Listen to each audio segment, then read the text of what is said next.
Guess what, golfers? Vegas isn't just casinos and pool parties. In fact, there are 50 golf courses within a 15-mile radius of the Strip, all boasting beautiful desert oasis landscapes. So, if you're looking for a break from the action, consider hitting the links. See you in Las Vegas. Let's get lucky. Donnie, the season is 6 months, 5 if you check out in September. You're going to have a bad month. The Yankees had a horrible month. That is true. But beyond that, their regular season looks okay. They're going to win their 90 games or maybe a little bit more and get to the postseason. What is everybody freaking out about? Everybody freaks out. It's a Yankee tax and a Yankee fan tax as well, where every single season you enter into the equation going like, it's championship or bust. NewsWire, only on SportsGrid. Remember these names: AZ Fudd, Olivia Miles, Lauren Betts. Depending on who wins that lottery, that's going to depend on who goes one. If Washington wins, it's Fudd. She's from the area. If Dallas wins, they're going to bring Fudd to play with, obviously, Paige. If Minnesota wins, I think they go Miles with the point. If Seattle wins, they go with Miles, and the same thing with Chicago. Betting above the rim, only on SportsGrid. College football can't allow Notre Dame to have the type of, year they have and schedule they have, and honestly put them up against other teams. Because Notre Dame looks like they're going to be a decent football team. They could lose, I think, next week to Texas A&M, Joe, who I don't think is a great football team, but still a ranked team, and then run the table and still be in the playoff and absolutely beat nobody. The worst schedule I may have ever seen in college football is Notre Dame this year. SportsGrid's College Football Today.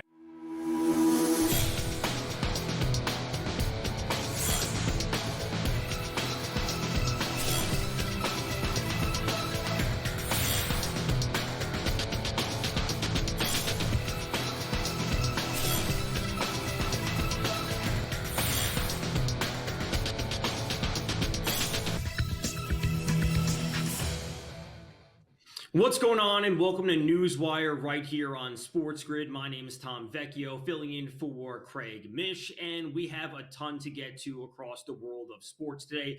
Week 1 of the NFL season is coming to a close tonight with Monday Night Football between the Vikings and the Bears. We obviously had a crazy week of football starting on Thursday, Friday, all of yesterday. Baseball is still coming down to the final weeks of the season. We have college football finishing week 2. There's a ton to get to, but let's jump right into things and let's go back to last night with Sunday Night Football, an absolutely thrilling game between the Buffalo Bills and the Baltimore Ravens. From start to finish, we saw exciting plays. We saw MVP candidates between Lamar Jackson and Josh Allen. It was all over the place, and the way it ended is absolutely historic. And I guess you could say that nobody circles the wagons like the Buffalo Bills. They come away with the win 41-40. And the Ravens are now the first team in NFL history to score 40-plus points and rush for 235 yards in a losing effort. Teams prior to this in NFL history were 277-0, including the playoffs, when they met these requirements of 40-plus points and 235-plus rushing yards.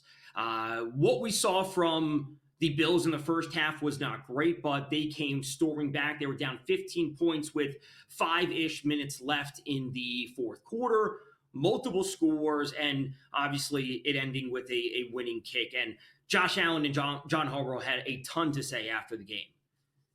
Well, I mean, it took everybody there. I'm just proud of our team for staying in it. No one on the sideline blinked. Down 15 points, whatever we were, with 5-6 minutes left, staying with it, fans leaving, the stadium. You got to play this game for 60 minutes, and that's a really good outfit that we just played. And, God willing, we take care of business how we're supposed to, and how we think we will. It's probably a team we'll see again. So, they're a greatly coached team. Hats off to them for having a really good game plan. But we stuck in there, and I'm just proud of our guys. Loss, very disappointing. We're just going to have to regroup and get ready to go play a long season. We got 16 games in front of us, and good football team, tough environment. Obviously, we did many good things, but we didn't play well at the end. two big situations. The fourth down play. I mean, that's kind of a play that you don't really expect to happen. I mean, that's pretty lucky play, but they made it. And between the scrambles, I thought Josh Allen played a great game, obviously, especially at the end in the fourth quarter to make those plays, scramble plays, extended completions, and then a couple big pass plays. So that's it. And we're disappointed, but we'll be fine. So quite a reaction to last night's game. The Bills head to New York, or I should say New Jersey, to take on the Jets next week, and the Ravens will host the Browns. So certainly a bounce back spot for them. And speaking of the Jets, they were also involved in a crazy game of their own, taking on the Pittsburgh Steelers, led by their former quarterback, Aaron Rodgers, threw 4 TD passes in his return to MetLife Stadium and his Steelers debut. We saw a comeback win from the Steelers, 34-32. This game, far more points than a lot of people were anticipating. The total closed at 38.5, and we saw nearly these teams go over that mark just solely on their own. The Steelers were 2.5-point favorites, so we did see the Jets cover that. And, as usual, Aaron Rodgers always has a ton to say, win or lose, but a victory over his former team, certainly good for him to see and a lot to say about it. I love beating everybody. So it doesn't matter who it is.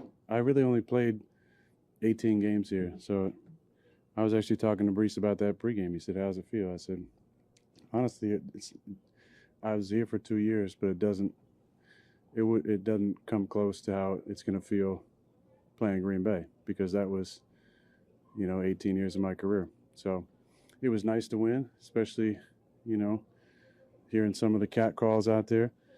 And the boo birds, I'm not sensitive about that. I expected that, I kind of like that. But there were probably people in the organization didn't think I could play anymore. So it was nice to remind those people that I still can.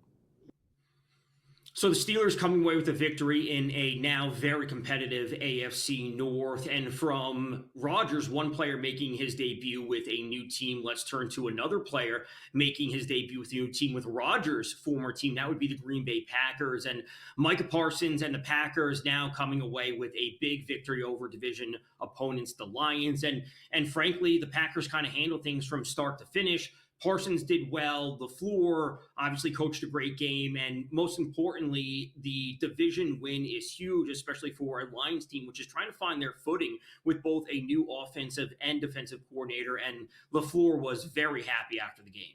Well, that was a great team win. Obviously, anytime a divisional opponent, and who in particular that's kind of had their way with us the last 3 times here at Lambeau, I was just really proud, and I think of the energy our guys brought, not only in the first half, but I thought we matched it to start the second half as well. Defensively, it was a dominant performance. I mean, I think I looked on the stat sheet and we had something like 9 TFLs, 4 sacks against a really good offensive line, and Jared does a really good job of getting the ball out of his hands. So I thought defensively, just our style of play was exactly what we wanted.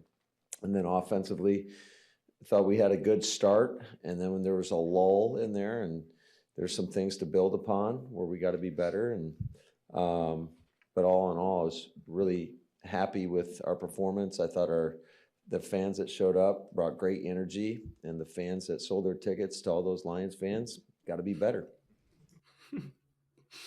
So from one divisional win to another one in the NFC, we turn to the NFC South between the Bucs and the Falcons. And the Bucs, and more importantly, their rookie wide receiver, Emeka Egbuka, has a huge performance on Sunday to help power them to win. He obviously steps into a big role with Chris Godwin out, Jalen McMillan out, and the 2 TDs from the rookie. Absolutely fantastic stuff from him. A lot of late game dramatics, along with a kick missed by Young Hoku for the Atlanta Falcons. We see the Bucs power to win 23-20, and then the Bengals, not so much of a slow start, at least in the win column for them. Their defense really led the way when it comes to coming away with this 17-16 victory over divisional opponent, the Browns. It has to be noted that the Bengals had 7 total yards of offense in the second half. And they obviously came out flying, at least during the preseason. So it's great to see them come away with the win, but it certainly wasn't perfect for them. And you got to say that the Browns defense certainly stepped up to kind of keep things close, at least in a divisional game. We are coming up against a break soon. We have plenty more to get to. We have a number of guests coming up. We have Vinny Iyer coming up on the other side to talk more football. We will get to some college football later. We will be breaking down Monday Night Football, along with reactions for the rest of Week 1, and looking forward to Week 2, along again with some college football and MLB, because MLB is still going on. It's not September. It's still September. It's not October yet for MLB baseball. So wild card races are still being tied up across the AL and the NL. We will preview some of that, and then, of course, wrap up the rest of NFL. So a whole lot to get to right here, NewsWire on SportsGrid. We're coming up against a break right now, but Vikings-Bears, Monday Night Football, we'll preview that after this.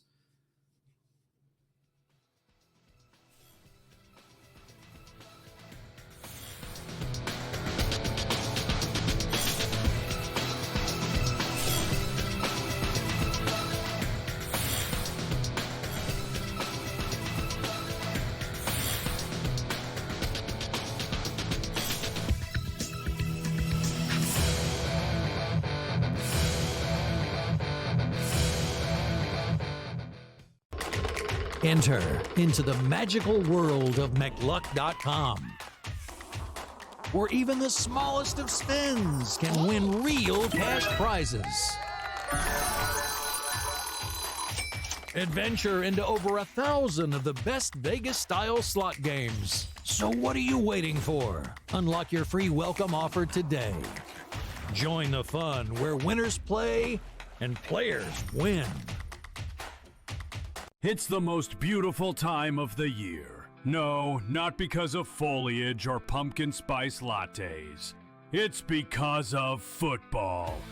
SportsGrid has you covered all season long, covering every snap, every score, and every line move. Prepare, watch, win. Weekends are for winners. Only on SportsGrid.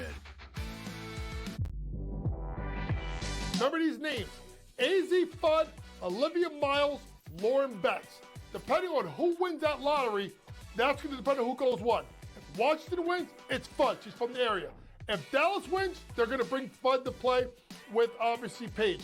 If Minnesota wins, I think they go Miles with the point.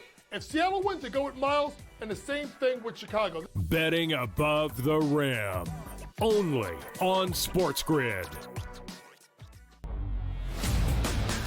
I was looking at it through my phone at first. I'm like, why is there such a delay? And why are we getting pitch hitters right away? Oh, the pitcher got thrown out for some reason. Maybe he hurt himself. But no, turning out and seeing a brawl was absolutely hilarious to let that one play out. Just the way it is sometimes in baseball. We don't get a lot of good fights and a lot of good brawls and anger, specifically from two teams that aren't going to the playoffs. So good on them for showing that moxie last time. But it's good to see a little bit of a brawl and a little bit of that passion here. The early line.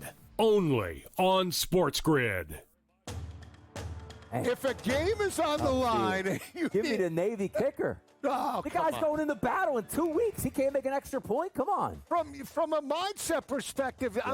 I'm not. Listen, we thanked them for their service. I love them. Okay. Yeah. But the bottom line is, if you have a bet and you have an academy kicker with a field goal or an extra point, you got to hold your breath. 27 yards. You know, 27 yards. The kid shanked it from like 30. SportsGrid's College Football Today.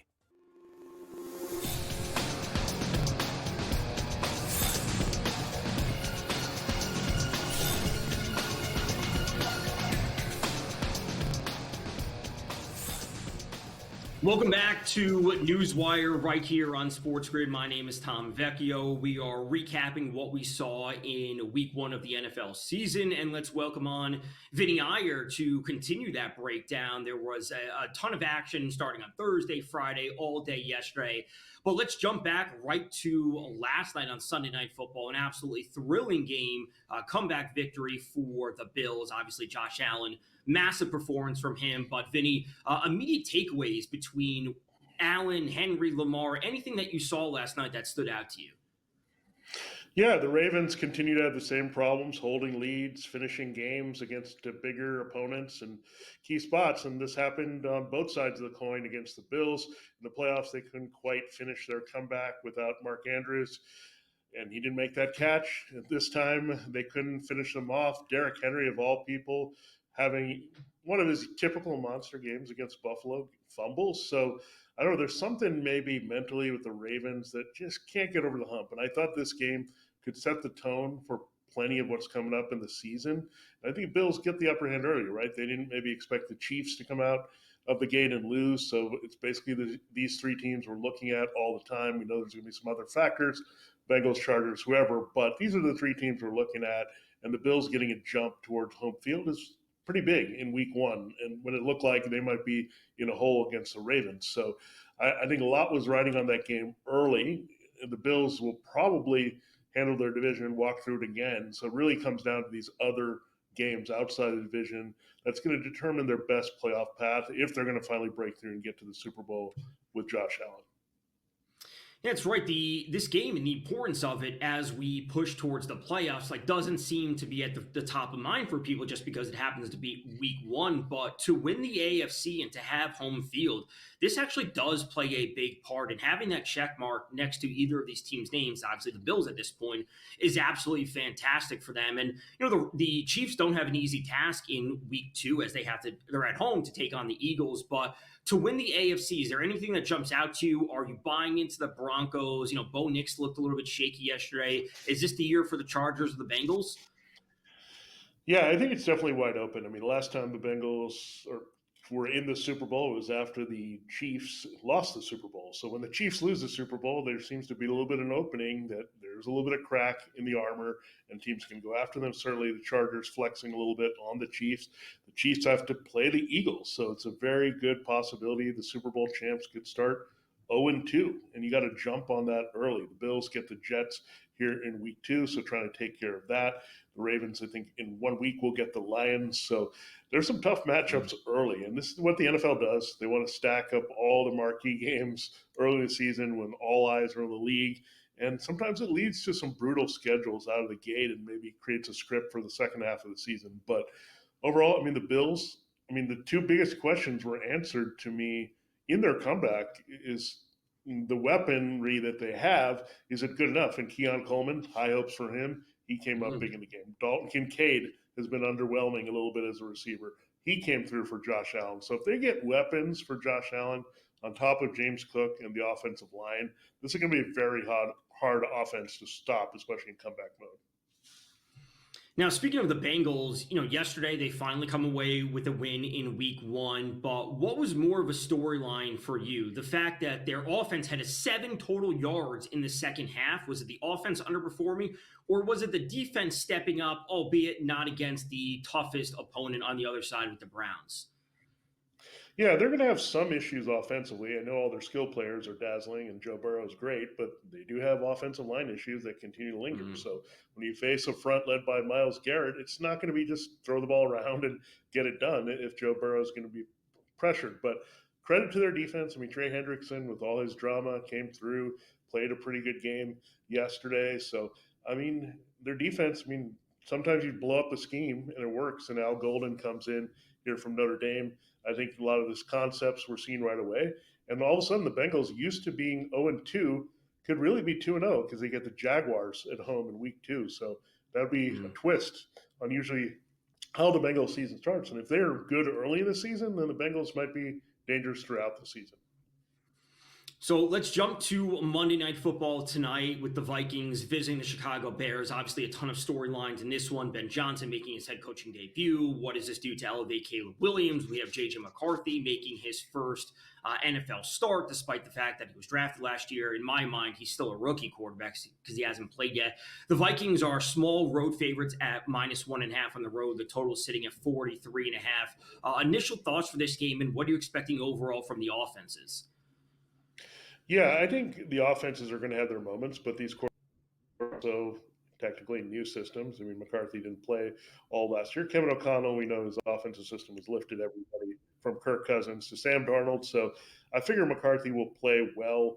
I think the Bears, however, the Ben Johnson excitement is real. You saw how it sucked the life out of the Lions against the Packers and not having Ben Johnson.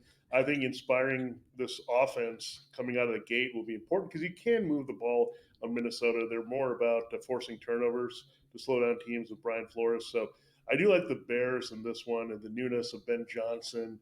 We know some of these newer coaches want to put their imprint. We saw that with Liam Cohen. We saw that with Pete Carroll. Some of these teams come out and come fired up in those first game with the new coaches. And I think Ben Johnson has provided kind of that energy ever since he took that coaching job. So with the offensive rookies that the Bears drafted between Colston Loveland and Luther Burden, are you expecting either of them to take a big step forward? Obviously, with second year with Rome Odunze, we still have DJ Moore there. Who are you expecting to take a lead on the team offensively this year?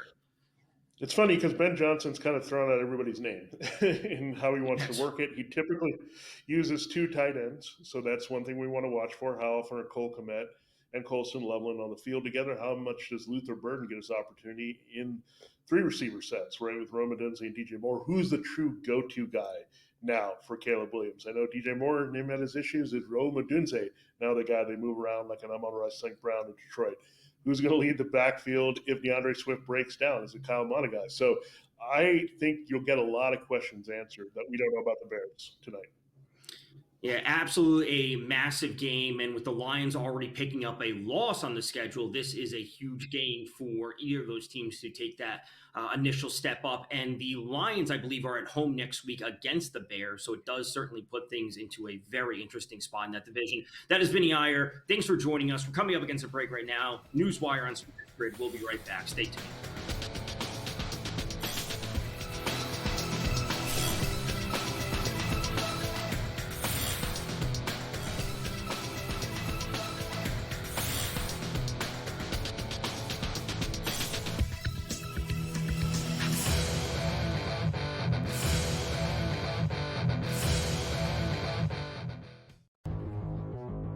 Matthew Golden, one of my favorite prospects coming out of Texas. He had an incredible game against Arizona last year in the college football playoffs. Just, big touchdown after big touchdown, big moment after big moment. I loved him all year. And I was a little, skeptical at first, like, okay, well, it's kind of a crowded wide receiver room. And guess what? It's getting less crowded because everybody's hurt in Green Bay. Matthew Golden is the truth. He's the only guy healthy enough to play. Fantasy Sports Today, only on SportsGrid. At the moment, you will not be able to do a bet on the television set. However, Emily made it very clear that's what we ultimately want to do, and we may do it sooner than later, where you will be able to put a sports bet on the service through your smart TV set with your remote control or with your voice, especially if a service like Alexa Plus, which is scheduled to go on Amazon Fire TV sets and other smart TV sets, actually happens. NewsWire, only on SportsGrid. The sharpest football contest show in the land, the Las Vegas Football Contest Show, focuses on Circus Sports Million, Circus Survivor, and the Westgate Super Contest, handicapping the games and releasing our contest picks every week of the season. With 2 former Super Contest winners, Brady Cannon and James Salinas, a former NFL player, Mike Pritchard, and over $1 million in contest prize money won combined, the Las Vegas Football Contest Show will have you prepared this season like none other.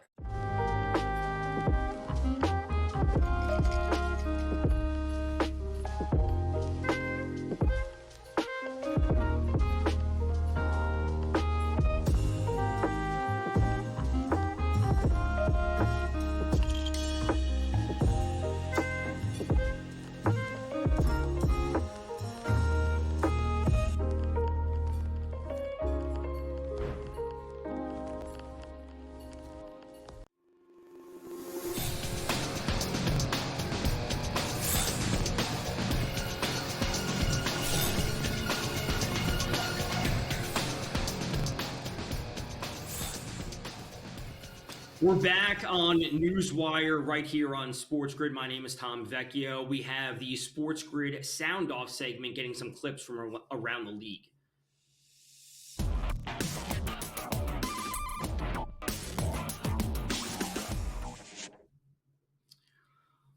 Let's jump right into things with the Green Bay Packers and their newest player, Micah Parsons, who had a big performance, and more importantly, they had a big win in Week 1 over divisional opponents, the Lions.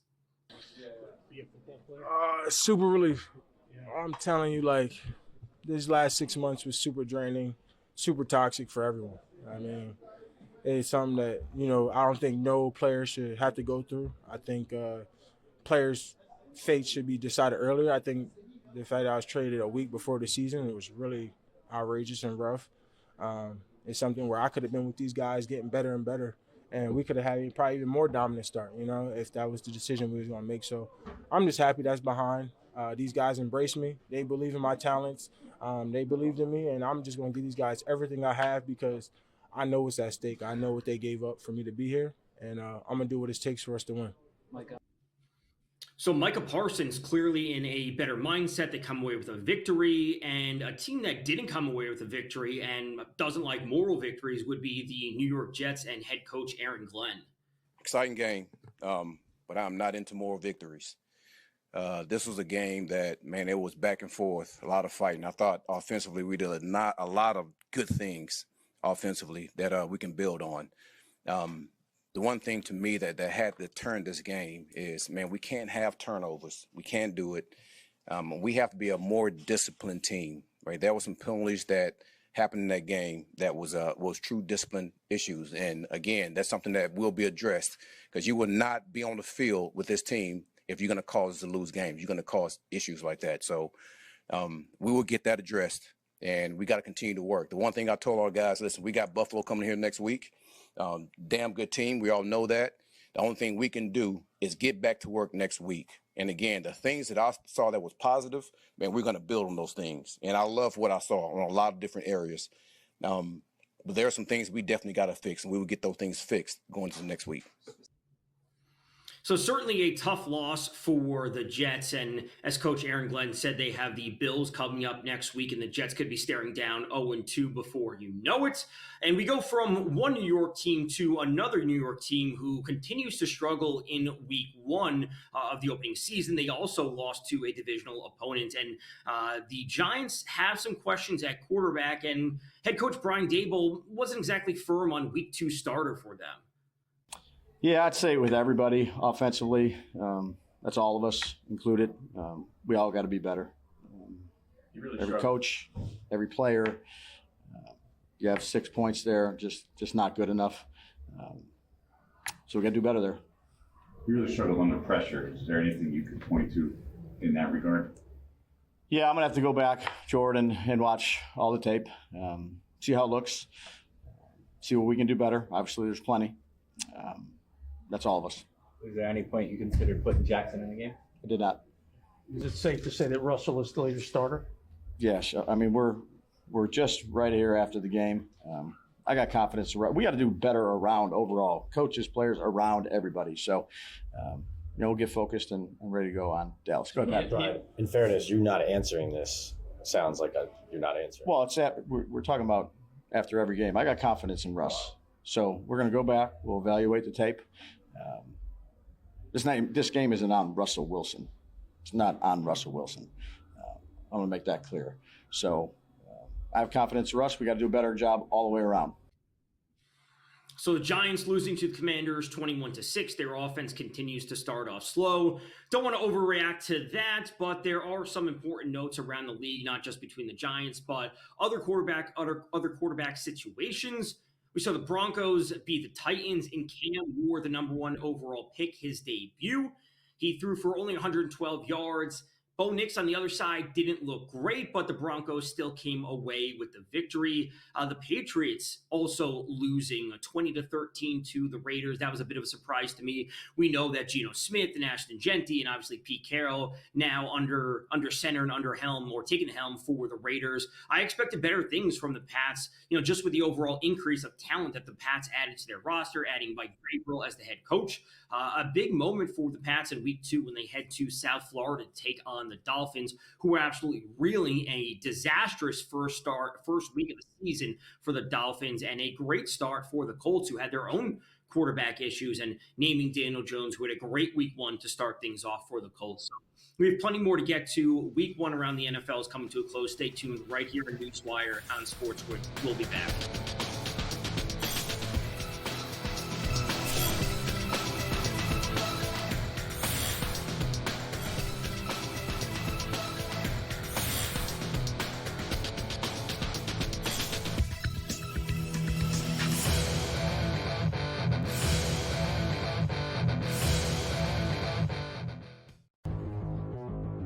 Matthew Golden, one of my favorite prospects coming out of Texas. He had an incredible game against Arizona last year in the college football playoffs. Just, big touchdown after big touchdown, big moment after big moment. I loved him all year. And I was a little, skeptical at first, like, okay, well, it's kind of a crowded wide receiver room. And guess what? It's getting less crowded because everybody's hurt in Green Bay. Matthew Golden is the truth. He's the only guy healthy enough to play. Fantasy Sports Today, only on SportsGrid. At the moment, you will not be able to do a bet on the television set. However, Emily made it very clear that's what we ultimately want to do. And we may do it sooner than later, where you will be able to put a sports bet on the service through your smart TV set with your remote control or with your voice, especially if a service like Alexa Plus, which is scheduled to go on Amazon Fire TV sets and other smart TV sets, actually happens. NewsWire, only on SportsGrid. The sharpest football contest show in the land, the Las Vegas Football Contest Show, focuses on Circus Sports Million, Circus Survivor, and the Westgate Super Contest, handicapping the games and releasing our contest picks every week of the season. With two former Super Contest winners, Brady Cannon and James Salinas, a former NFL player, Mike Pritchard, and over $1 million in contest prize money won combined, the Las Vegas Football Contest Show will have you prepared this season like none other.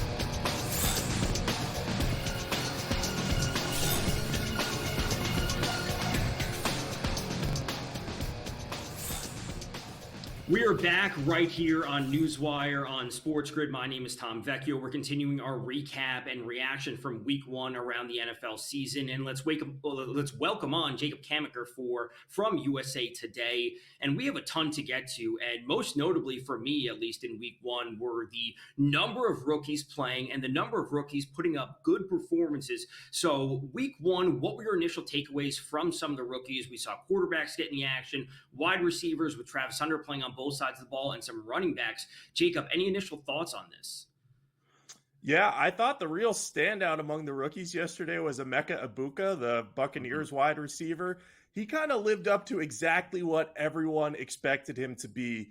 Coming out of Ohio State, everyone raved about his work ethic, what he can do on the field, just his ability to kind of ingratiate himself into the offense, play at a high level. Scored twice for the Buccaneers, really emerged as that number 2 receiver across from Mike Evans, who's getting older into his career. So I think Egbuka is going to have an opportunity for a big year, and we saw that kind of play out that first week. I think the two of the more interesting guys, Cam Ward and Ashton Genty. Genty against the Patriots kind of had his share of struggles. We saw this in the preseason at times too, where he wasn't able to rattle off big gains, and we saw that against the Patriots. He only had 38 yards on 19 carries, 2 yards per carry average. I think he'll get better as the season goes along. Remember, he's breaking in that new kind of running stance that's different from what he did in college, so I think that he'll get better at that.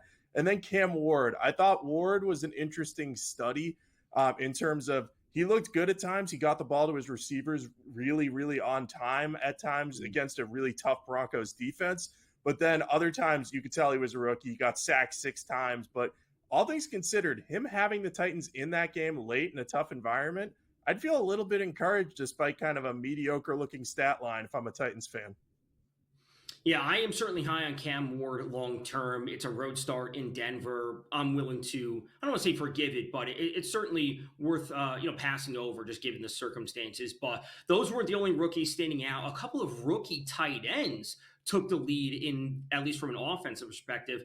Tyler Warren and Harold Fannin Jr., they both put up massive performances, big roles in kind of lackluster offenses. At least that's what we expected coming into the season. Yeah, I thought it was really interesting. I was very interested to see how Tyler Warren would be used in that Colts offense because Look, Daniel Jones at quarterback's not going to inspire a lot of people, but one thing he can do is get the ball over the middle of the field to big body targets. So that kind of fits Warren's game perfectly. And we saw right away Jones had great chemistry with him. And Shane Steichen schemed up a lot of plays to get the ball to him and Michael Pittman Jr. So I think if you're a fantasy football manager and you're looking at that, you have to be feeling really good about what those two guys are doing. Now, they're not going to play the Dolphins every week. The Dolphins might be one of the worst teams in the league with how their defense is currently constructed. But, hey, that's a pretty good first step for Warren. And I think Fannin, he is a really good receiving player. I know he's a little undersized for a tight end. But in that Browns offense, Joe Flacco has that gunslinger mentality. They're going to be trailing a lot. So he's going to get a lot of targets too. So I think that these guys could continue to produce, maybe not at this level every week. We're not going to see 6, 7 catches from them every week. They're going to be consistent receiving threats. That was kind of the book on them in college, was that they both were good receiving weapons, and we saw that translate. So from players that had good starts to the season to some players that didn't necessarily have some good starts, we really have a trio of quarterbacks here. A little bit slow to start the season. Like I said, Bo Nix, they did come away with the win, but he didn't play great overall. We're looking at a high volume of passing attempts, but for a very low number of yards, and the turnovers are an issue. Jared Goff, the stat line looks kind of okay, but the offense was anemic. They have a new offensive coordinator. And then turning to Sam Darnold, they're signing him for all this money, and then we get no production out of him. Which are you the most concerned with, and which are you the least concerned with? I would say I'm probably the most concerned with Jared Goff, because if you watched him play that entire game against the Packers, it really did not look like he was comfortable in the pocket despite having a good offensive line in front of him. He's probably very much missing Ben Johnson and Tanner Engstrom, who went to the New York Jets with Aaron Glenn's staff. You know, that offensive staff has been decimated, and Goff just is going to take some time to adjust to Johnny Morton's new scheme. And again, he didn't really look downfield. There was a lot of horizontal passing in that game from the Lions, which was just discouraging. That's why they didn't score a touchdown until Isaac Tesla's ridiculous catch in the last minute of that game. I'm worried about Bo Nix and Sam Darnold as well. I think Nix, though, is probably more of a bump in the road kind of second year, not a sophomore slump, but he's going to have some growing pains. Darnold, he's gone from the Vikings, who had a great offensive line, to the Seahawks, who have a pretty shaky one outside of Gray Zabel. So we'll see if that ends up impacting him, but it was a tough defensive matchup, so I think he might be able to bounce back. But Goff, it's all about the coaching and the personnel surrounding him. Is it going to be enough for the Lions to repeat what they did last year? Not so sure. Now, speaking of the Lions, their season odds this year, for the North, the Super Bowl, the NFC, whatever it might be, is there a spot that you're interested in, or is the division just simply too tough for you to have a high level of confidence, knowing that there's this brain drain losing the OC and DC in the same offseason? Yeah, I think that brain drain is enough to keep me entirely off the Lions, just because, you know, it takes time to kind of re-implement these new systems on both sides of the ball. And Dan Campbell is, you know, having to tie this all together. So maybe he'll still be a great motivator. That's what he does. But he's got to kind of pull this all together in a really tough division where the Packers got Micah Parsons and got better.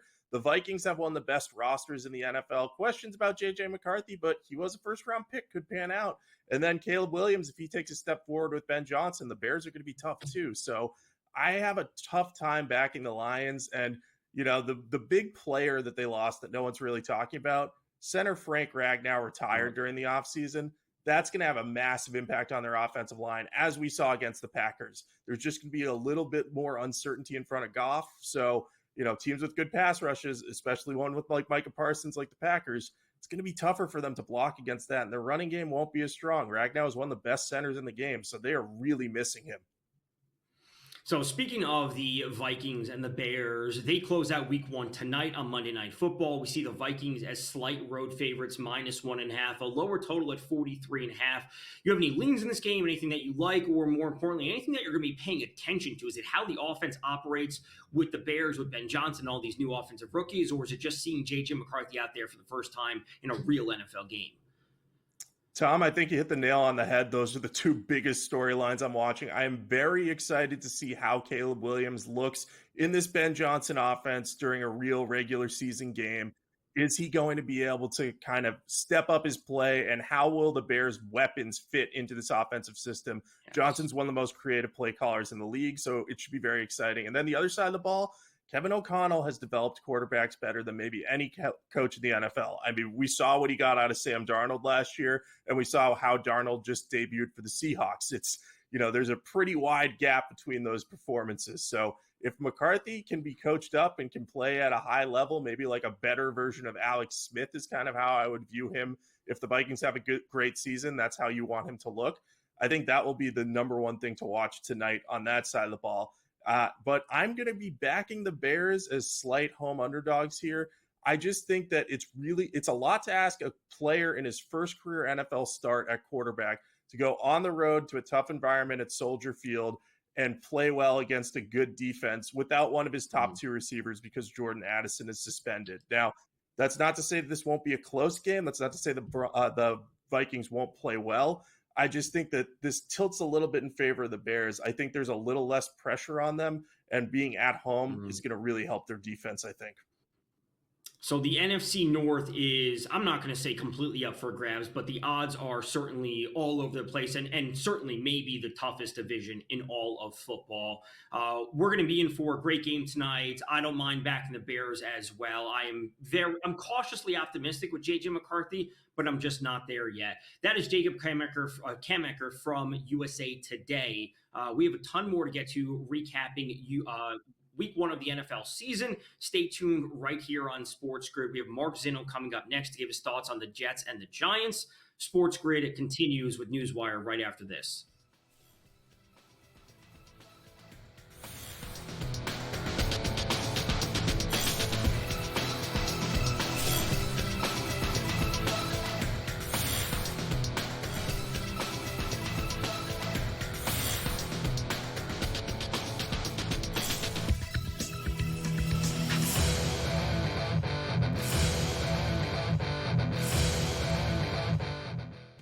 Sharpest football contest show in the land. The Las Vegas Football Contest Show focuses on Circa Sports Million, Circa Survivor, and the Westgate Super Contest, handicapping the games and releasing our contest picks every week of the season. With two former Super Contest winners, Brady Cannon and James Salinas, a former NFL player, Mike Pritchard, and over $1 million in contest prize money won combined, the Las Vegas Football Contest Show will have you prepared this season like none other.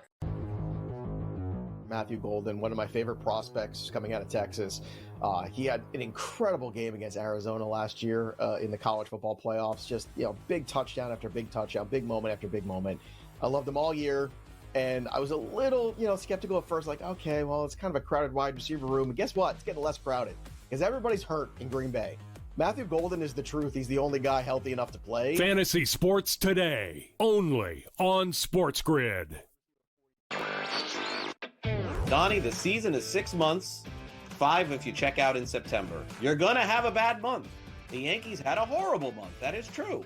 But beyond that, their regular season looks okay. They're going to win their 90 games or maybe a little bit more and get to the postseason. What is everybody freaking out about? Everybody freaks out. It's a Yankee tax and Yankee fan tax as well, where every single season you enter into the equation going like, it's championship or bust. NewsWire, only on SportsGrid.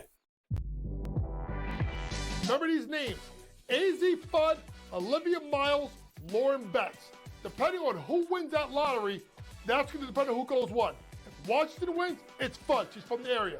If Dallas wins, they're going to bring Fudd to play with, obviously, Paige. If Minnesota wins, I think they go Miles with the point. If Seattle wins, they go with Miles, and the same thing with Chicago. Betting above the rim, only on SportsGrid.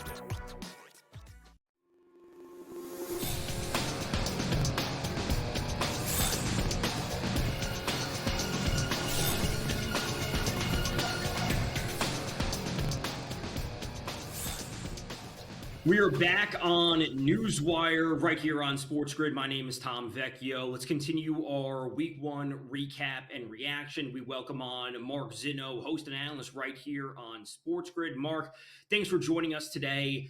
We have a ton to get to, and let's jump to the Jets and the Steelers game. If I remember correctly, you were high on Rodgers coming into the season, and you liked him over on the season total passing yards. So certainly a good start from him. What were your immediate takeaways from this game? Rodgers can still play quarterback.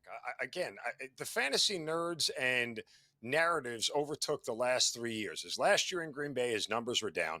Wasn't because he played bad. It's actually because he played really smart in not looking at a young receiving core and expecting him to do the things that Devontae Adams and other players did for him over the years, and was willing to take a sack or throw the ball away or live to play for another down and not put his team in a bad position. So the numbers went down. Then he went to the Jets. Obviously, the first year he had the injury. Last year, his numbers weren't bad. He threw for 3,800 yards last year. It's not the reason they lost a lot of games. And this is also a team that fired their coach and their GM mid-season, and he was hanging as a lame duck quarterback in a franchise that wasn't going anywhere. So I don't think, Aaron Rodgers is going to light up the scoreboard per se every week. He's not going to be in contention for the MVP, but that doesn't mean that he's not going to be an efficient quarterback and play really well, particularly in moments that you need him to. So I think we saw that from him in week one. I think this offense only gets better. And for a guy, you see the numbers there, 22 of 30 for 4 touchdowns. Who are we kidding here? The guy can still play. I never doubted his ability to play despite his age.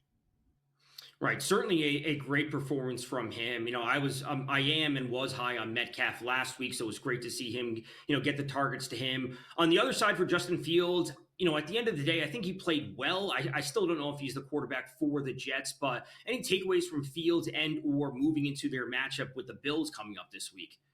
Well, it's sort of the exact opposite, right? Like, Justin Fields is an excellent fantasy quarterback. He'll run, he'll put up numbers, he'll find a way to get the ball to the end zone, whether it's through his legs or through the air.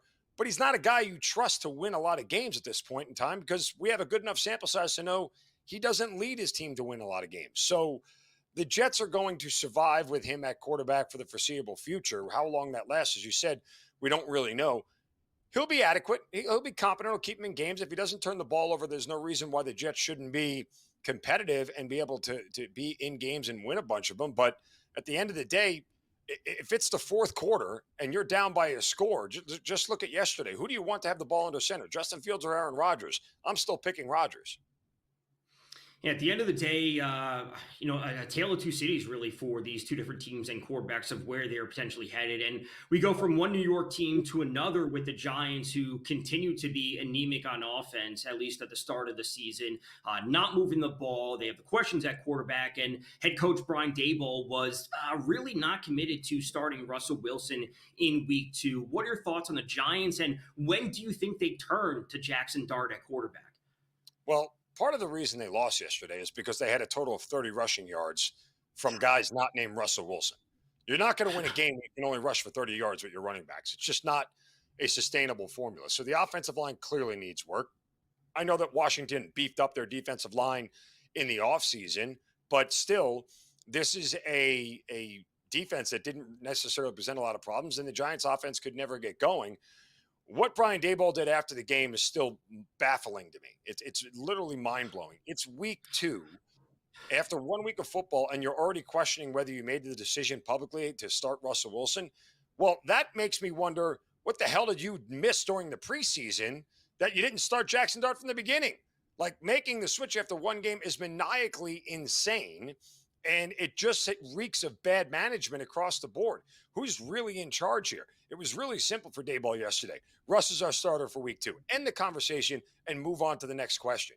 There's literally no reason that they should have entertained any of this, and hopefully he addresses it on Wednesday and fixes it properly. But whether Jackson Dart is ready or not, all I know is that it is incredibly foolish to make a change at quarterback after 1 week that's not an injury.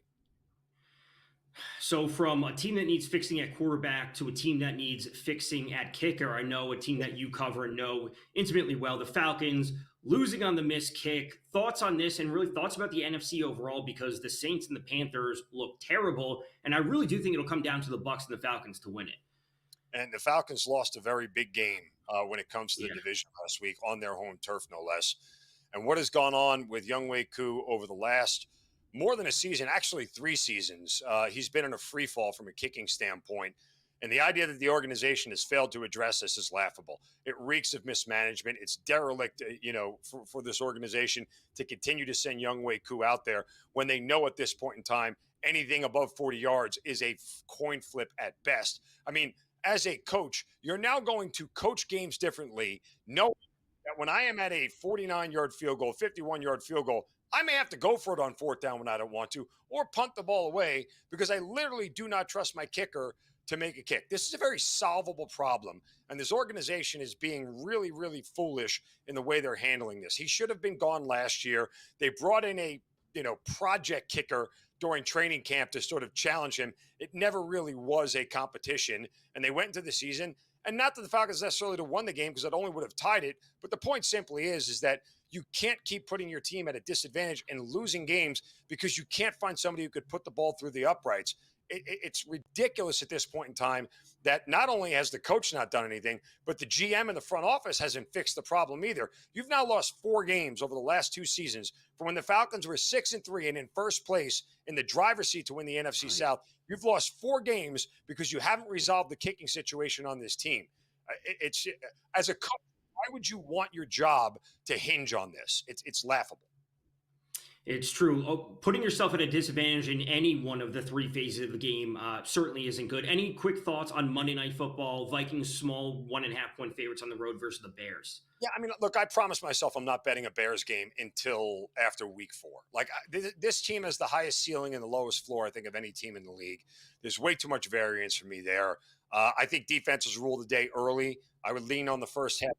I have TJ Hawkinson going over 41.5 receiving yards. That is Mark Zinno. Zinno, thank you for joining us here on NewsWire, right on SportsGrid. Week 1 recaps. There's a ton of storylines. We have more to get to. We'll touch on a quick little bit of baseball. The new AP Top 25 poll came out. We'll touch on that. We'll have Adam Kaplan on a little bit later, recap more across the NFL. Stay tuned right here on NewsWire.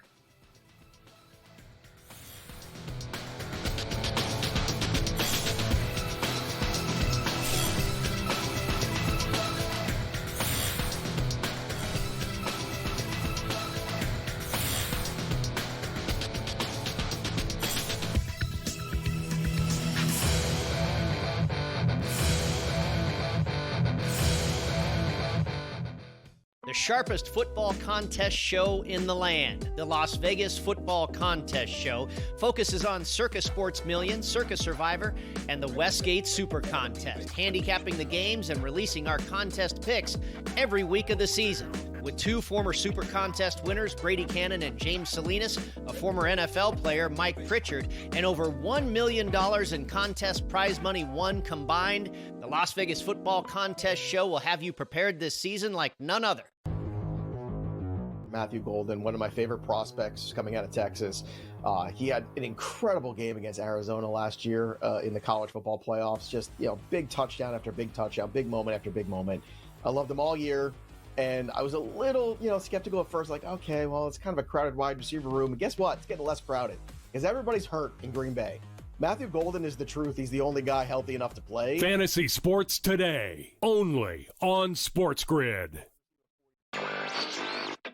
Donnie, the season is 6 months, 5 if you check out in September. You're going to have a bad month. The Yankees had a horrible month. That is true. But beyond that, their regular season looks okay. They're going to win their 90 games or maybe a little bit more and get to the postseason. What is everybody freaking out about? Everybody freaks out. It's the Yankee tax and the Yankee fan tax as well, where every single season you enter into the equation going like, it's championship or bust. NewsWire, only on SportsGrid.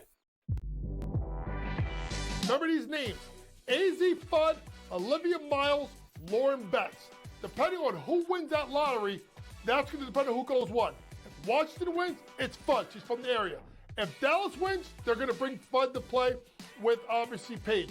If Minnesota wins, I think they go Miles with the point.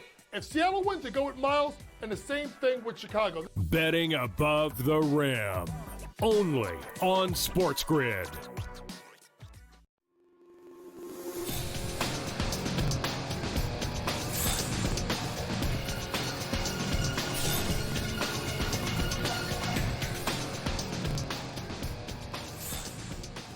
We are back right here on NewsWire. My name is Tom Vecchio. Thanks to Mark Zinno for being here in the previous segment. We have Adam Kaplan coming up in the next segment to talk, again, all things NFL. But let's jump to some college football as the new AP Top 25 poll was released yesterday. Ohio State, Penn State, LSU remain the top 3 teams in the top 25. Oregon, they are back in the top 5. And most notably, South Florida is ranked for the first time in 7 years, coming up with multiple big wins to start the season. South Florida, they upset their second straight ranked opponent over Florida the other day. Absolutely huge performance from them.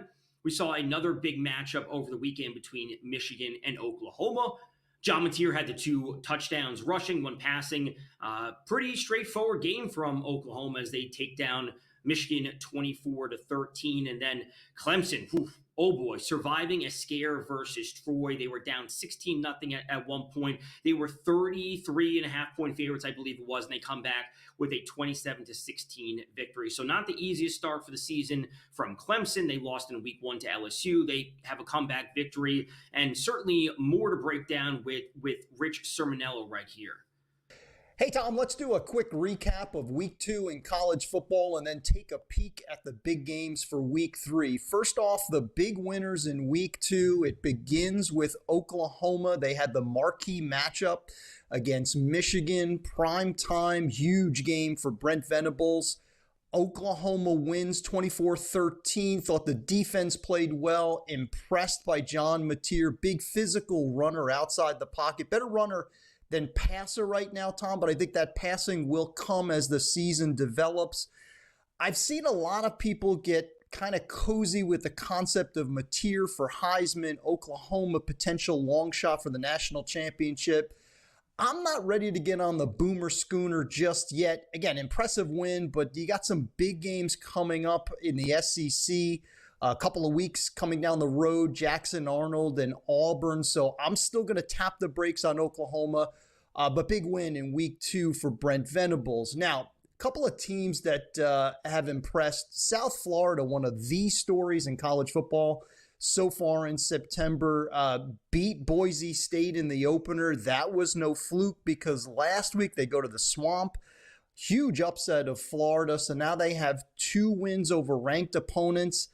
Coming up this week now, a trip to Miami. South Florida now the front runner for the Group of 5 playoff spot. It's early, but I love what the Bulls are doing defensively. This is typically an offensive-led program, but the defense has been fantastic, allowing just 23 points in the first 2 games. Couple of teams to pay attention to. Iowa State looking like a magical team of destiny. They already have wins over Kansas State. South Dakota in a trap game, they win 55-7. And then last week, they beat their rival Iowa. First time in the last 6 tries in Ames. Broke that 6-game home losing streak to Iowa. This is an impressive team. Not always getting it done offensively, but defense, special teams, coaching. Iowa plus 700 in the always tight Big 12, something to consider. And I think this got lost, Tom, in week 2. Illinois, this looked like a toss-up game in Durham against Duke. 2 similar teams, 9 wins last year for Duke, 10 for Illinois. Illini beat Duke 45-19. I mean, they could be this year's Indiana. Indiana snuck into the playoffs last year. Illinois has that potential very impressive win. Now, quickly, big games for week 3 to keep in mind, Tom. Georgia, Tennessee. Georgia has won 8 straight over the Vols. Last 4 in Knoxville, blowouts. They just seem to have Tennessee's number. I think that continues. South Florida, Miami, I mentioned it. South Florida getting 16.5. I think it's still time to consider the Bulls getting the points in week 3. Thank you to Rich Sermonello for that. And like he said, there are a number of big games in week 3 of college football. As he mentioned, the Georgia Bulldogs, they are going to Rocky Top. We see South Florida taking on Miami. We also see Wisconsin taking on Alabama. Alabama, after this upcoming week, they have to play Georgia. So this is a big game for them. We also see another ranked matchup between Notre Dame and Texas A&M. A&M is sitting at 16, but also also one of the games we really want to be focusing in on would be LSU at home taking on Florida. Florida coming off of this loss, a huge spot for Garrett Nussmeier and LSU to continue pushing themselves towards the top of the AP poll. So thanks to Rich for that. We have Adam Kaplan coming up next to continue breaking things down across the NFL. Week 1 recap, Week 1 reactions, and previewing Monday Night Football. Stay tuned. NewsWire will be back after this.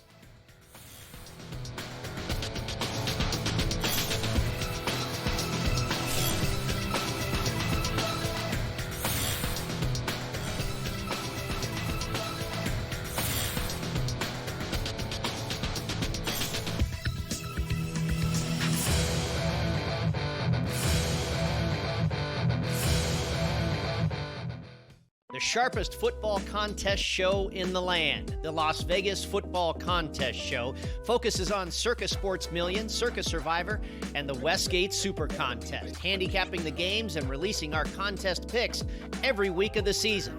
With 2 former Super Contest winners, Brady Cannon and James Salinas, a former NFL player, Mike Pritchard, and over $1 million in contest prize money won combined, the Las Vegas Football Contest Show will have you prepared this season like none other. Matthew Golden, one of my favorite prospects coming out of Texas. He had an incredible game against Arizona last year in the college football playoffs. Just, big touchdown after big touchdown, big moment after big moment. I loved him all year. And I was a little, skeptical at first, like, okay, well, it's kind of a crowded wide receiver room. And guess what? It's getting less crowded because everybody's hurt in Green Bay. Matthew Golden is the truth. He's the only guy healthy enough to play. Fantasy Sports Today, only on SportsGrid. Donnie, the season is 6 months, 5 if you check out in September. You're going to have a bad month. The Yankees had a horrible month. That is true. But beyond that, their regular season looks okay. They're going to win their 90 games or maybe a little bit more and get to the postseason. What is everybody freaking out about?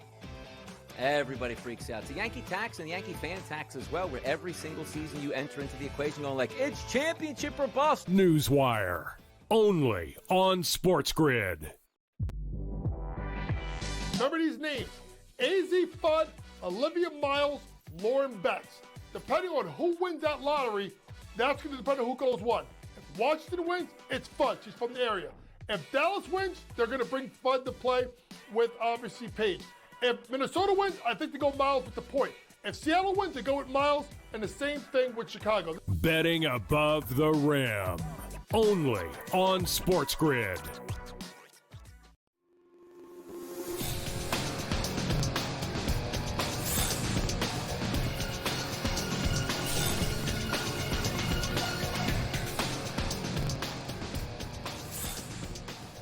We're back right here on NewsWire on SportsGrid. We now welcome on Adam Kaplan to continue our Week 1 recap reaction. We will get to Monday Night Football. But, Adam, let's start with Sunday Night Football, which was absolutely crazy last night.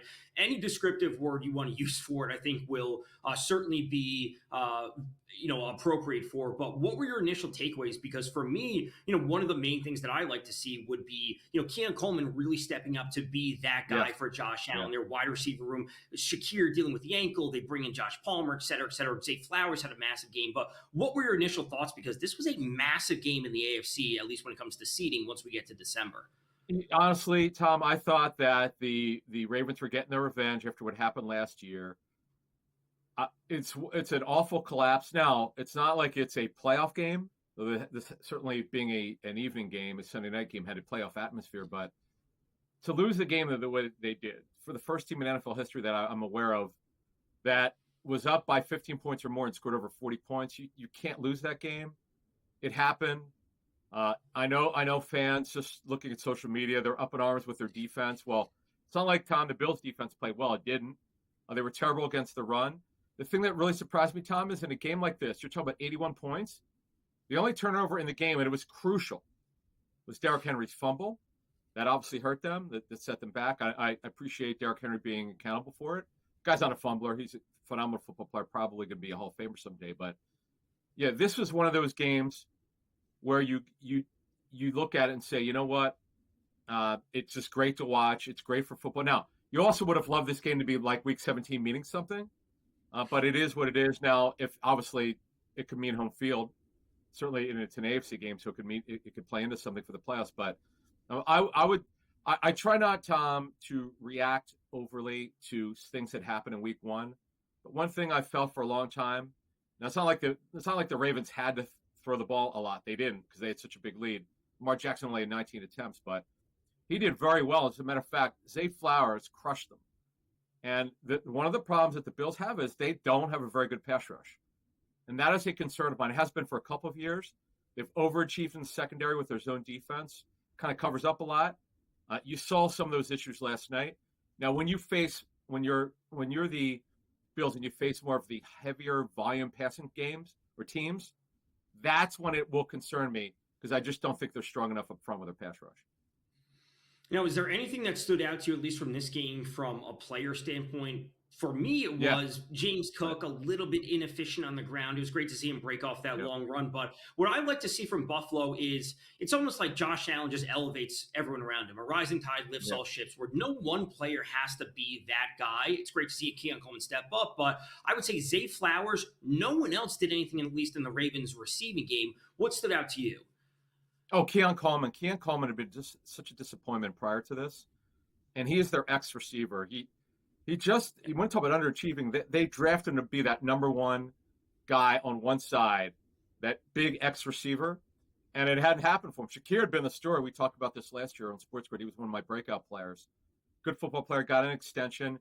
Josh Palmer's there as well. This helps them when they want to go 11 personnel with 3 receivers and 1 back and 1 tight end. But yeah, I thought Keon Coleman last night, that now here's the thing though, Tom, with a young player like this. You don't have to do this every game. Just be consistent with your approach and your performance. That is very, very encouraging. With the game, by the way, in a game, as you mentioned, when James Cook doesn't have it going on, but yet, and obviously Josh Allen and all those pass attempts, 46 pass attempts, and he completed 33 of them. So he was able to spread it around. That's the great thing now that Coleman has had this great game. Now, if you're a play caller and Joe Brady, you feel more confident to call his number. Because eventually, Tom, if a guy like Coleman doesn't do it, play callers typically go away from those guys, that type of player, and they go, "Look, hey, guy didn't get open. I got to go to somebody else." So let's kind of whip around the league with different reactions across different things. Sure. A couple of weeks ago, you were on Game Time Decisions with me, and I mentioned I was very high on Emeka Egbuka for the Tampa Bay Buccaneers. A fantastic performance from him. Any thoughts from that game overall? Kind of a slow start for both offenses. Kyle Pitts finally puts up a big game. Any thoughts on the NFC South or either of those teams? Yeah, Egbuka. One of the reasons I did like him just overall is because he's really smart, competitive. He's not fast, but he has a way of getting open. And Josh Grizzard, by the way, you got to give their offense coordinator credit. He's in his mid-30s. He's a young guy. He's a first-time play caller. Did a great job. He's keeping the scheme mostly the same, which is what Baker Mayfield needs, a quarterback. I was impressed. It's interesting because I'll admit I pick Atlanta to win that game. Atlanta found a way to lose that one. That's really, let's be honest about it. Penix had a good game. But their defense, when they had to get it done, did not get it done in the fourth quarter. And I give Baker Mayfield credit for bringing it back. But Egbuka right now is their slot receiver. What's going to happen is when Godwin comes back, hopefully weeks 5 or 6, somewhere in that area. Once he does, then you can move Egbuka to the outside. Which there are some teams I talked with prior to the draft who thought he'd be better playing inside because he's not that fast. But he's so physical. He runs well after the catch. He's a really high character guy, good football player. By the way, Jason Light, the general manager, is one of the best at drafting. He's a top 5 drafter. Absolutely. And let's jump from one rookie to a couple other rookies between Cam Ward, Ashton Genty, Travis Hunter, Tyler Warren. Anything that stood out to you? Because the Cam Ward performance on paper, the box score doesn't look great, but on the road in Denver is not an easy landing spot. And, I'm okay with how he played. They were in that game late when it's all said and done. Tom, a lot of people like the over. They like the over total for futures for the season. I did not. I just don't think the roster's good enough. I think they got it. In fact, I know they have to, and I know they're going to try. They tried some, but they have a lot of work to do. Their front office in terms of building around Cam Ward. They've done all they could. They're going to, if everybody's healthy, Tom, on the Titans offensive line, they're going to have a really good offensive line. But they need Calvin Ridley's a stud. He needs help at receiver. They need to upgrade at tight end. We'll see if Helm and Conroe could get the job done. But on defense, they need more pass rushers. That's been a problem going back a number of years. It's just not going to be good enough. Again, the roster's better than it was last year. They're not going to be a playoff team. I mean, I saw some people picking the Titans to win that division. I know it's not a great division. It's the worst in the National Football League, but it's not going to be good enough. But Tyler Warren was a factor yesterday. I want to talk about Daniel Jones. And again, it's only one game. We're not going to overreact. But he's always had the talent. It's the inconsistency. It's the mental errors. Yesterday, he had one of the best debuts in NFL history. I mean, it's just going from team to team.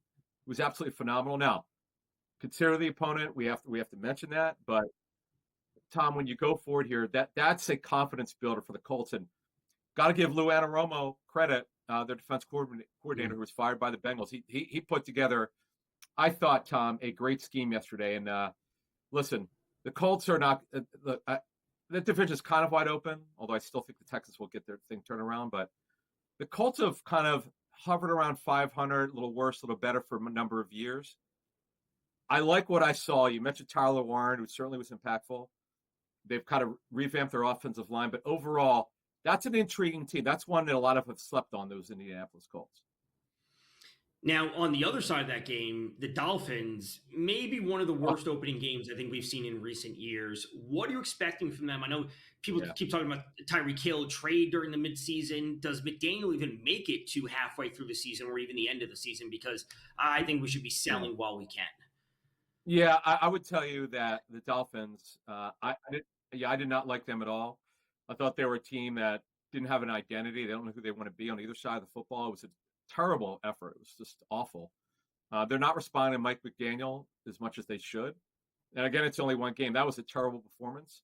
Now they play the Patriots this week, and it's a game you would think they would win. But the bottom line is the Dolphins have more talent than they showed. But they did not look good last season, quite frankly. I don't like the way they closed the season. They don't look good now. Yeah, it is a rough going for the Dolphins right now, with the Pats expected to be better, with the talent increase that New England has, a little bit better when it comes to the Jets, and obviously the Bills sitting there in the AFC. We are coming up against a break right now. Adam Kaplan will stick around for one more segment as we continue whipping around NFL Week 1 recap and reactions. We'll also take a look at Monday Night Football between the Vikings and the Bears. Stay tuned. Coming up after this break, more NFL talk with Adam Kaplan.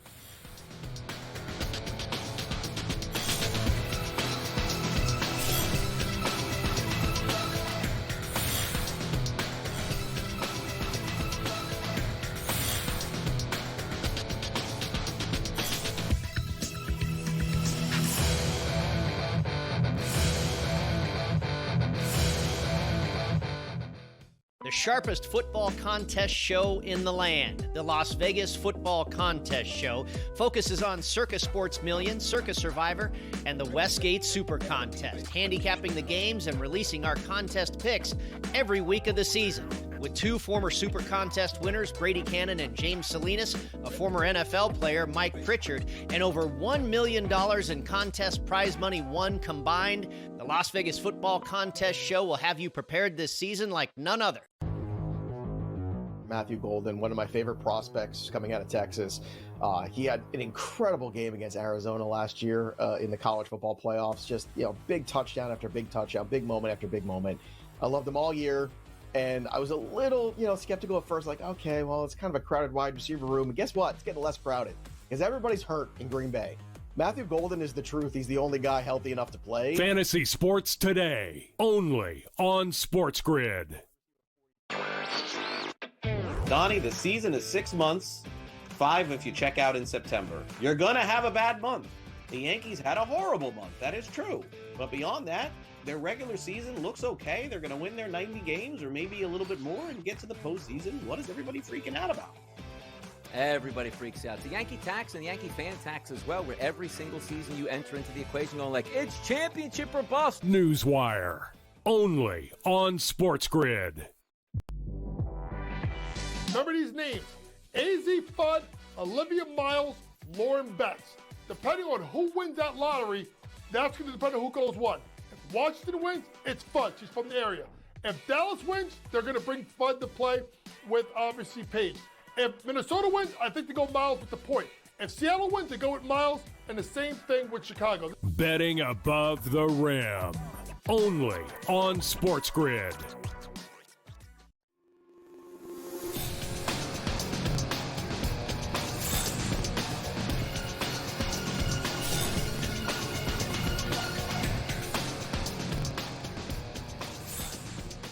We are back. This is NewsWire right here on SportsGrid. I am Tom Vecchio. We are back with Adam Kaplan. Continue our week one recap around the NFL, and let's get to a very high-profile game from yesterday afternoon. The Packers, with newly acquired Micah Parsons, taking on the Lions. A dominant performance, top to bottom, from the Packers. The Lions looked absolutely anemic on offense, and you have a ton to say about this. I do. So let's start, and I just want to make clear again, this is one game, so this is not a season. And I was not high on the Lions. They were my breakout team 3 years ago. I was off them. I was off them before the Micah Parsons trade. I had picked the Packers, and I had to turn a couple polls in. I had to vote in a couple, and I had put the Packers there to win that division. This is my issue. Let's talk offensively with the Lions. We know how talented they are. They've had a couple offensive line changes. Frank Ragnow retired. I thought that was impactful. Who's a starting interior lineman. They have two new guards. That does worry me a little bit. And then you see it. They're just not with John Morton. I know he'd been with the Lions. It would help. He was one of the top assistants for Ben Johnson for a couple of years. But I always say play calling's an art. We have to give John Morton, their offense coordinator, time. But it looked bad, out of sync, no timing, no rhythm. That concerned me. Defensively, I've been talking about it for months on SportsGrid. My problem with the Lions with defense is where are the pass rushers, okay? They knew this in the spring and the draft, going into the draft, they had a problem with their pass rush. Hutchinson, who's phenomenal, is coming off a major injury. So what did? They drafted Talik Williams, who's a very talented defensive tackle. He's not an edge rusher.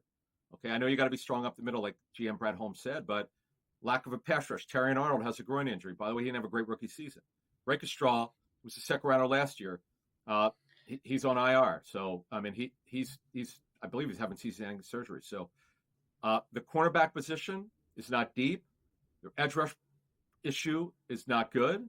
This is a problem. I'm not overreacting. I'm just telling you what I thought, and it showed itself in week one. They should have brought Zadarius Smith back. I know they had interest in bringing him back at some point over the summer. Eagles beat him to the punch, so they're going to have to look at this edge rush issue. It is definitely a problem. So we go from one divisional matchup to another one, and this one was on Friday night in Sao Paulo, Brazil, between the Chiefs and the Chargers. The Chargers coming away with a win. They're getting the young players involved. Quentin Johnston is certainly off to a good start, and again, we're not going to overreact. Keenan Allen is back in the mix, but what was your big takeaway from either team, or just where the Chiefs now sit overall? They have to play the Eagles in week two, which is certainly not an easy matchup. All right, we'll start with the team that won. It was technically a home game for the Chargers in Brazil, but I got to tell you, with Jim Harbaugh, not only is he a great coach, because Tom, following the NFL and the Chargers, for many years, whether it's Anthony Lynn or other coaches, Brandon Staley, they would choke so many leads, not mentally tough. It's just remarkable to me, the futility that the Chargers have had for a number of years going against Andy Reid's Chiefs. And you see the situation, and here we go. They're not choking. Harbaugh's great in week one, no matter where he's been in the National Football League. So he did it again. That was a great team-building win. Again, it's only week one, but it is that division. And for the Chargers, who have been terrible against the Chiefs for really a decade, this is a huge character builder. There's no question about it. But for the Chiefs, and I know Xavier Worthy got hurt with a dislocated shoulder. He's going to miss time. I could tell you from my reporting that one of the big pieces of emphasis, Tom, for their offense this season is to get the ball deep, to stretch the field vertically. Well, no Worthy. Hollywood Brown had a great game, but Tom, for less than 10 yards per catch, 10 for 99. Where's the downfield passing? Now, I know they've had a number of offensive line changes, okay? We'll give Andy Hex, the offensive line coach. He's a really good offensive line coach, so you got to give them time. But again, it looked a lot like last season, Tom, with the protection problems. Mahomes has got to play superhero sometimes, so let's watch what the Chiefs do. And they play Philly, who, by the way, their pass rush wasn't great against the Cowboys in that win. Yeah, so quite a few storylines. One of the main ones that I was focusing in on yesterday afternoon was CMC. What kind of usage would he had? Did he look like himself? And kind of checked all those boxes. I know the game wasn't super high scoring. The 49ers didn't get a whole lot done. George Kittle gets hurt. Ricky Pearsall had a nice game. Any thoughts from that or anything else around the league? Bengals, Browns, whatever you have to say. Yeah, actually, I want to add this. This is defensively. Robert Saleh is a great defensive coordinator.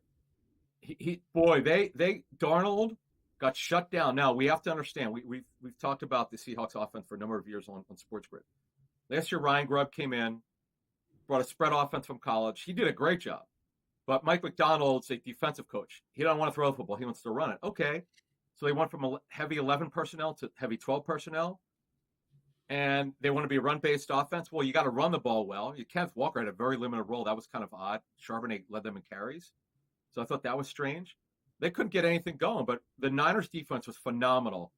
And they got after Sam Darnold. Darnold did not look good in that game. Now, again, it's only game one. He's in the West Coast offense where I believe he's played his best football.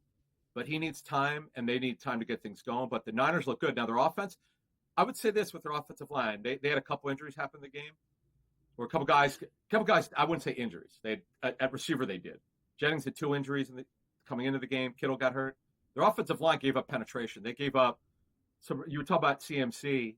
One of the reasons why he didn't have a great game is because the defensive line for the Seahawks got into the backfield and they slowed him up. Well, that was one of the things I noticed yesterday.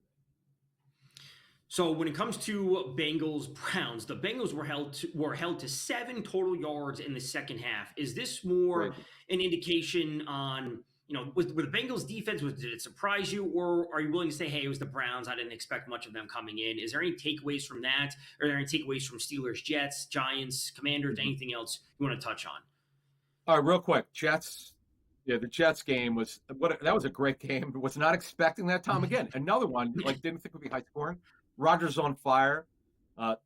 Timing was there because I know talking to the Steelers, that was the one thing they were hoping it would get going. It was good to see him get the timing going.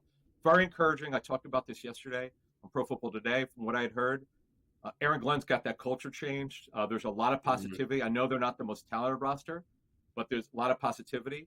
So that's a good feeling. I know they lost. There's no moral victories, as Aaron Glenn said, but that is an encouraging sign. Justin Fields, Tom, if he plays like that, they're going to have 8 wins or more.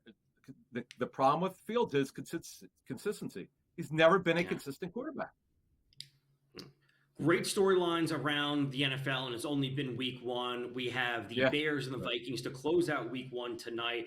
That is Adam Kaplan. Thanks for joining us. We will close out the show with one final segment right here on NewsWire on SportsGrid. Stay tuned.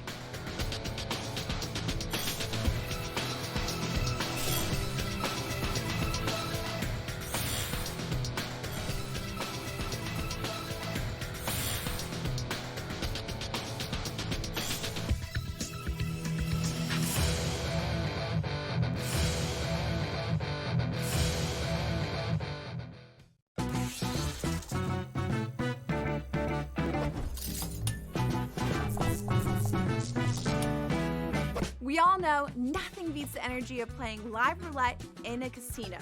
But playing roulette online sure does have its perks. At the casino, you'll average 40 to 50 spins per hour. But online, you're looking at 100 to 150. The more spins, the more chance of wins. Now, go get lucky. See you in Las Vegas. Let's get lucky. The Dallas Cowboys losing that pass rush, losing another big impact player on the defensive side, all this does is make me like Dak Prescott more and CeeDee Lamb and George Pickens more, because what we talked about all offseason, right, Matt, which is, hey, when Dak is healthy, he is a top 5 fantasy quarterback, and the defense we think is okay, but we think they're going to be in a lot of shootouts. Now I definitely think there's going to be a lot more shootouts. Fantasy Sports Today, only on SportsGrid. It's the most beautiful time of the year. No, not because of foliage or pumpkin spice lattes. It's because of football. SportsGrid has you covered all season long, covering every snap, every score, and every line move. Prepare, watch, win. Weekends are for winners. Only on SportsGrid. The reason why I feel like Jared Goff doesn't really enter these MVP conversations. Jared Goff last year was on the team with the best record in football, threw for 4,700 yards, 37 touchdowns, and Tom was never in the race. He was never in the race because we know he's not that guy. Game time decisions. Only on SportsGrid.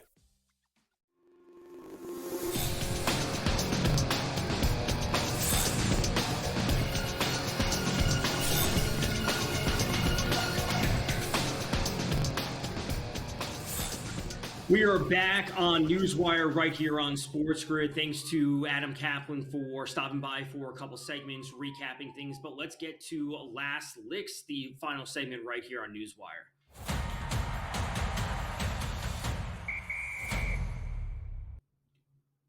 And let's jump to the U.S. Open with Alcaraz and Sabalenka both coming away with victories. Oddly enough, they both share the same birthday, May 5th.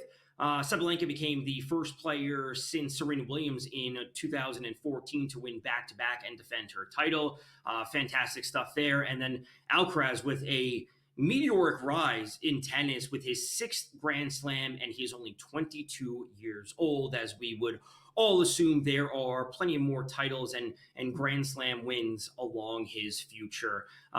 Let's get to a rather weird segment or a weird story of how is this even possible at MetLife Stadium with the flag during the pregame ceremony and someone holding the flag getting stuck on top of it, stuck underneath it, having to crawl their way out of it.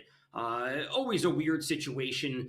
Someone getting stuck there reminds me of what we see in baseball when someone gets stuck under the tarp when they're rolling it out for the rain delay. But pregame ceremonies always bring their own storylines, their own pomp and circumstance for things. And sometimes we see someone getting stuck on the flag as they are going through the anthem. And then finally, let's get to a baseball story. We didn't really touch on too much of that, but Aroldis Chapman for the Boston Red Sox has now officially retired 50 consecutive batters without giving up a hit. He did have actually 4 strikeouts in 1 inning, obviously due to the pass ball as the Red Sox get the final game of the series versus the Diamondbacks yesterday.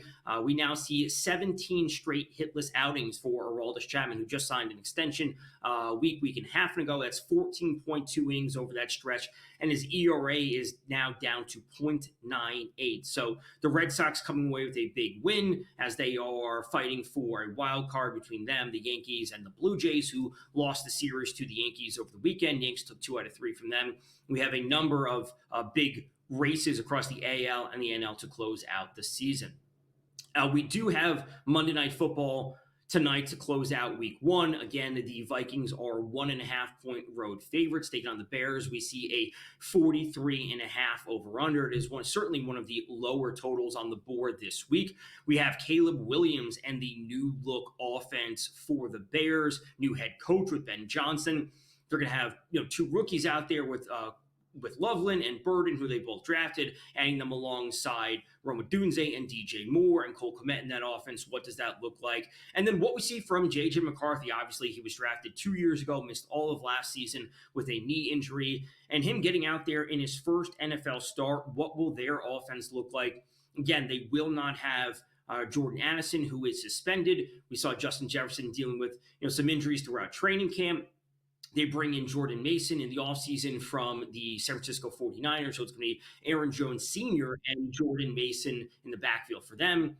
It's going to be Justin Jefferson, TJ Hawkinson, and Jalen Naylor in the receiving core for that. I would say I would expect a lower scoring game from this overall. I will be looking to take some live overs in this, as I discussed this morning with Joe and Donnie on the early line. I certainly do like Rome Odunze over 50.5 or 49.5 receiving yards, wherever you can certainly find that. I think he steps up this year and certainly plays a bigger role in the offense. We have seen Ben Johnson really elevate and expand roles for young receivers, and this really should be the dynamic developing between Caleb Williams and a receiver you drafted last year as kind of being one of the focal points of the offense. And then on the other side for the Vikings, a rookie quarterback making a road start in a tough environment. I don't expect the Vikings to be putting the ball in J.J. McCarthy's hands too much. I think it'll be a nice balance between on the offense between the passing and the rushing.